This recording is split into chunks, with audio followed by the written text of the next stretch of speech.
खुलुमबाय रायजोफोर फैलायबाय गोदान मोनसे भिडिअ लानानै नोंथांमोननि गेजेराव गिबियावनो नोंथांमोनखौ गासैखौबो आंनि गोदान भिडिअ बरायनाय बावहरनाय थाबाय। गोदोनिफ्रायनो मानसिफोरा बुङोमोन जे कलि जुगा ओरैबायदि जुग मोनसे जेराव मानसिफोरा रायखस रखम दानब रखम माने सभाबफोरा लासै लासै नुजाबोबाय थागोन आरो दा घोर कलियाव गोननाय मोनसे माने दिन मोनफैदो जेराव मानसिफोरखौ माने फोथायनोनो हाया। सोर सोरखौ बुथारनानै जागोन सोर सोरनिफ्राय सेख'नानै जागोन बेफोरबायदि दा दिना सोलिगासिनो दोङो। आरो दिनैनि भिडिअखौ आं बानायदों नोंथांमोननो आङो प्रुफ हिसाबै खोन्थिनो नागिरदों TV9 होननाय मोनसे वेबसाइटआव जाय निउज चेनेलनि वेबसाइट आरो बै निउज चेनेलनि वेबसाइटआव मोनसे निउज लिरदों बिथांमोना आर्टिकेल लिरदों आरो जाय आर्टिकेलखौ आङो मैया फरायनानै नुबाय जे बेफोरबायदि जाथायफोरखौ माने मा होननानै बुंनो नोंथांमोनानो नायनानै साननो हागोन जे बेफोरबायदि मानसि बे दुनियायाव दङ होननानै। इउपिनि जाथाय आरो नामफोरखौ बे निउसाव रावनिबो मुंफोरखौ खोन्थियाखै आरो बे जाथाया ओरैबायदि जायो न'खरसे मानसि बिमाया फिसाजो खासे जोनोम होनानै लोगो लोगो थैलाङो मोनसे बेराम जानानै आरो बिनि उनाव बिफाया बिखौ माने खोब खस्थ'यै फालिनानै बे फिसाजोखौ फेदेरो आरो 13 बैसो जानाय लोगो लोगो बै बिफायाबो मोनसे बेराम जानानै बे दुनियाखौ गारलाङो आरो बे दुनियाखौ गारनाय लोगो लोगो बिसा एक्चुअलि रावबो गैयामोन न'खराव आरो न'खराव रावबो गैयैखाय खाथिनिनो बिबौ जानाय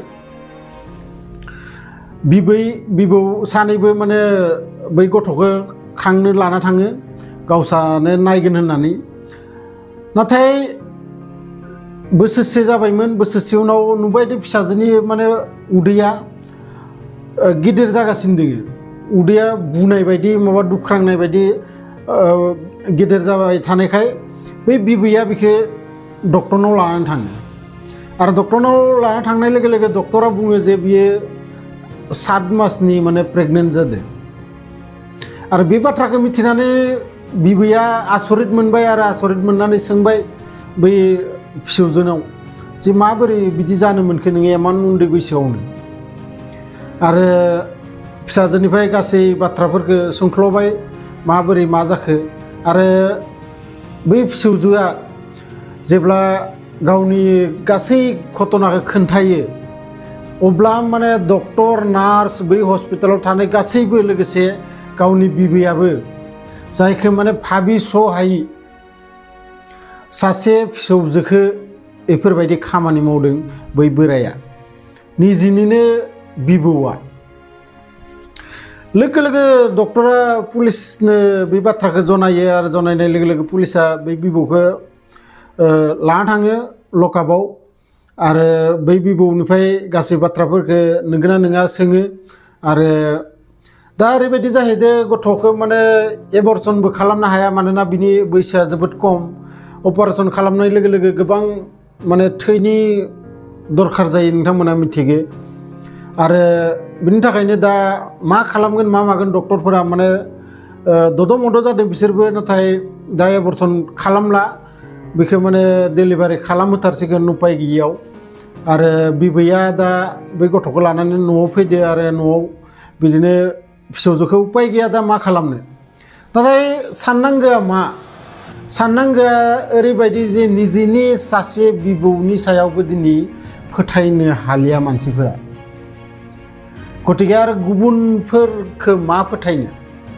जाय निजिनि फिसौजोखौ बेफोरबायदि खामानि मावनो हादोंबा दिनैनि जुगाव मानसि होननानै माने बिराद माने मुगैथावनाय खामानि दिनै बे मोनसे मोनदों ससियेल मिडियायाव खोब भाइरेल जाबाय दोङो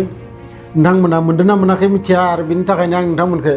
सिगांनो वेबसाइटखौ खोन्थाखादों जाय वेबसाइटआव नोंथांमोना थांबा बेयाव बे निउसखौ मोनगोन आरो बेखौ टिभिफोराव बा लाइभै जेबो होनाय जायाखै जास्ट आर्टिकेलल' लिरनानै दोनदो माने बेफोरबायदि घटना बेफोरबायदि जाथायफोरनिफ्राय मानसिफोरा निजिनि गोसोखौनो मा रखमबा मोनो आरो बिनि थाखायनो बे आर्टिकेलखौ वेबसाइटआवल' होदो बिथांमोना टिभियाव जेबो खोन्थियाखै। गतिके साबधान थानाया मोजां दिनैनि जुगाव रावखौबो फोथायनो हाया आरो रावनिबो सायाव ओरैबायदि माने बिश्वास खालामथारनाङा जे नोंथांनि गथ' गथाय बा नोंथांनि जायखियानो जाथों न'नि बेफोरबायदि हेगारना दोननाया मोजाङानो नङा गतिके जायखिजाया भिडिअखौ मोजां मोनदोंबाथाय लाइक शेयार कमेन्ट खालाम आरो लोगोसे जायफोरा भिडिअखौ गोदानै नायदो बा आंनि चेनेलाव गोदानै फैदों नोंथांमोना चेनेलखौ साबस्क्राइब खालामबानो जाबाय मानोना आं बेफोरबायदि भिडिअ नोंथांमोननि थाखाय लाबोगासिनो थायो लोगो मोनगोन बिदिनो मोनसे इन्टारेस्टिं निउस लानानै नेक्स्ट भिडिअआव गोजोन्थों।